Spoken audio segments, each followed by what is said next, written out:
अभी इस सदन के सबसे वरिष्ठ सदस्य, वयोवृद्ध नेता, पूर्व प्रधानमंत्री आदरणीय एचडी देवगौड़ा जी ने जो विचार कहे, बड़े दुख का विषय है कि 21 घंटे का समय आवंटित होने के बावजूद, सबसे वरिष्ठ सदस्य के द्वारा यह अनुरोध करने के बावजूद जिस प्रकार का आचरण दिखाया जा रहा है, इससे साफ समझ में आता है सभापति महोदय कि इनका उद्देश्य सवाल का जवाब और जवाब के सवाल में नहीं है, इनका उद्देश्य बवाल में अधिक दिखाई पड़ रहा है। इसलिए ये अपोजिशन की इस नियत को भी स्पष्ट करता है।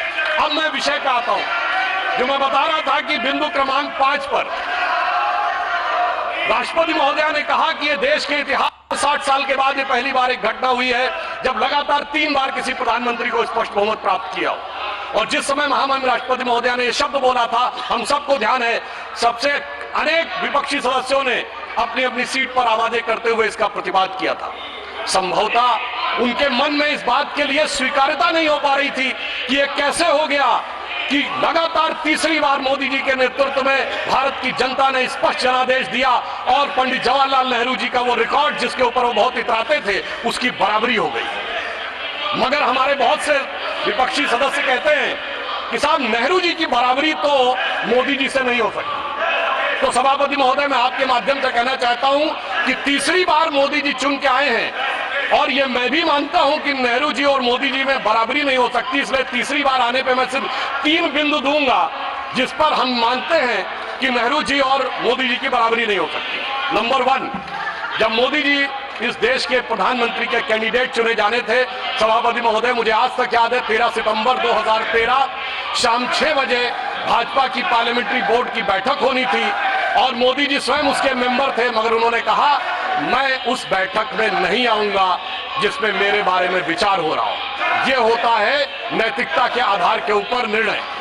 और उस समय राजनाथ सिंह जी पार्टी के अध्यक्ष थे, तो मुझे यह दायित्व दिया गया था कि मैं मोदी जी को रिसीव करके अध्यक्ष के कमरे में बैठा लूं और जब बैठक समाप्त हो जाए तो हम एक साथ जाएंगे प्रेस कॉन्फ्रेंस में घोषित करने के लिए। और महोदय, पूरा पार्लियामेंट्री बोर्ड एक मत था, सारे कार्यकर्ता एक मत थे और पूरा देश एक मत था और तब प्रधानमंत्री के कैंडिडेट मोदी जी घोषित हुए।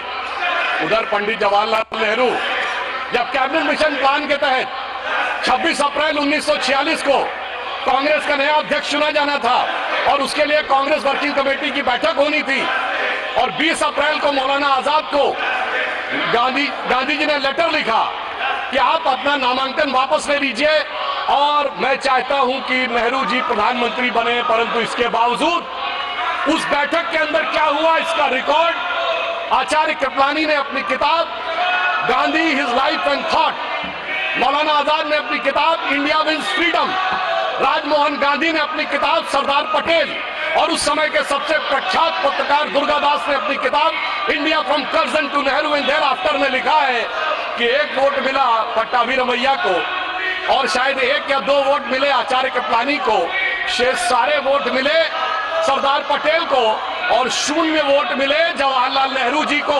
वाकई कैसे तुलना हो सकती है?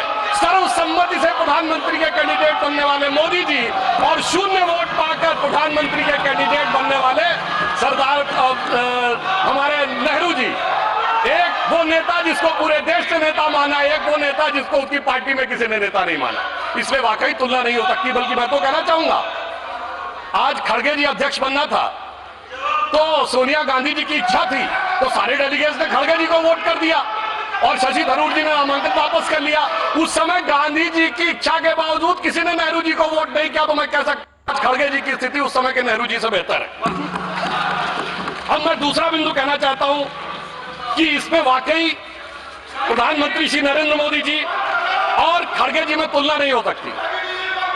देखिए, नेहरू जी ने के विषय में प्रख्यात शायर मजरू सुल्तानपुरी ने एक आर्टिकल लिख दिया था कि उनकी कार्यशैली में हिटलर की झलक दिखती है और उसके बाद सभापति महोदय 2 साल जेल में रहे। और यहां मोदी जी के समय में हिटलर की मौत, मोदी जी की मृत्यु की कामना और कब्र खुदेगी जैसी बात कहने वाले लोग तो छोड़िए, जिन्होंने बोटी बोटी की बात कही थी वो सम्मानित सदस्य होकर अगले सदन में आ गए और इसके बावजूद किसी पे कोई कार्रवाई नहीं हो रही है। तो मैं मानता हूं कोई तुलना नहीं है मोदी जी और नेहरू जी की। दोनों की अप्रोच में जमीन आसमान का अंतर है।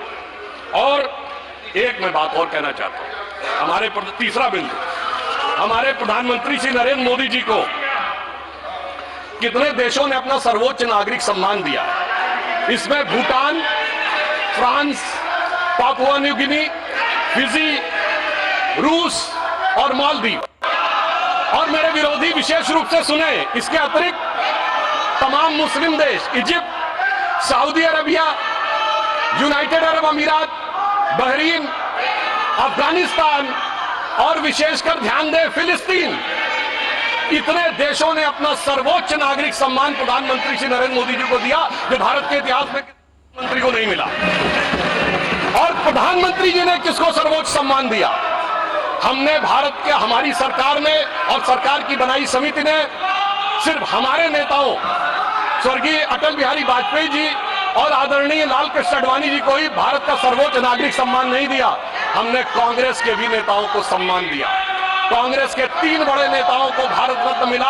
मदन मोहन मालवीय जी को हमारी सरकार में भारत रत्न मिला, प्रणब मुखर्जी जी को हमारी सरकार में भारत रत्न मिला, पीवी नरसिम्हा राव जी को हमारी सरकार में भारत रत्न मिला, हमारी पार्टी के नहीं थे परंतु कर्पूरी ठाकुर जी को भारत रत्न मिला, और कांग्रेस के नेता एससी जमीर और तरुण गोगोई जी को पद्म अवार्ड मिला। दूसरी तरफ नेहरू जी ने क्या किया? न किसी से अवार्ड मिला। अरे भाई, दूसरी पार्टी छोड़िए, अपनी पार्टी के सरदार पटेल और बाबा साहब अंबेडकर को भी नहीं दिया, उन्होंने अपनी सरकार से खुद को भारत रत्न ले लिया। यानी एक मोदी जी जिन्होंने सबको भारत रत्न दिया और एक उनकी सरकार जिसमें खुद को भारत रत्न मिल गया। तो मैं मानता हूं कि इन तीनों बिंदुओं पर नेहरू जी और मोदी जी में कोई तुलना नहीं है। इसलिए मैं कह सकता हूं कि मोदी जी नेहरू जी की तुलना में एक अतुलनीय प्रधानमंत्री हैं और उन्होंने यह अतुलनीय उपलब्धि हासिल की है। और एक बात और कहूंगा अंत में, वाकई दोनों में बराबरी नहीं है। हम लोग बचपन में एक बड़ा गीत था जो हमारी पीढ़ी और हमसे पहले वाली पीढ़ी ने जरूर अवश्य सुना होगा कि दे दी हमें आजादी बिना खड़क बिना ढाल।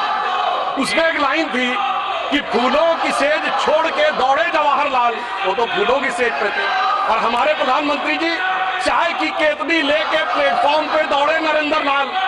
दोनों में जमीन आसमान का अंतर था। वो जवाहरात के लाल थे और नरेंद्र मोदी जी गुदड़ी के लाल थे।